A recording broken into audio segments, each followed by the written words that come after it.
महादेव मुंडेंच्या हत्येप्रकरणी सुरेश धस यांनी खळबळजनक दावे केलेत, आरोप केलेत। ते महादेव मुंडे नेमके कोण होते ते आपण पाहूया। महादेव मुंडे हे परळी तालुक्यातल्या भोपळा गावचे मूळ रहिवासी। याच महादेव मुंडेंची 2023 ला हत्या झाली। महादेव मुंडे हे 2022 सालच्या आसपास अंबाजोगाईमध्ये राहायला आले। महादेव मुंडे यांची 21 ऑक्टोबर 2023 साली हत्या झाली। परळीच्या तहसील कार्यालयासमोरच त्यांचा मृतदेह सापडलेला होता, आढळून आलेला होता। महादेव मुंडे यांच्या गळ्यावर आणि गालावरती हत्याराचे वार पाहायला मिळाले। आर्थिक व्यवहारातून त्यांची हत्या झाल्याचा अंदाज बांधला गेला।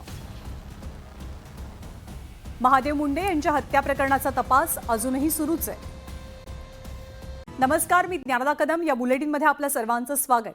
आमदार सुरेश धस यांनी पुन्हा एकदा वाल्मिक कराडवरती जोरदार निशाणा साधलाय। 22 ऑक्टोबर 2023 साली परळी वैद्यनाथ तहसील कार्यालयासमोर महादेव मुंडेंची हत्या झालेली। आता या प्रकरणात सुरेश धसांनी एक मोठा गौप्यस्फोट केलाय।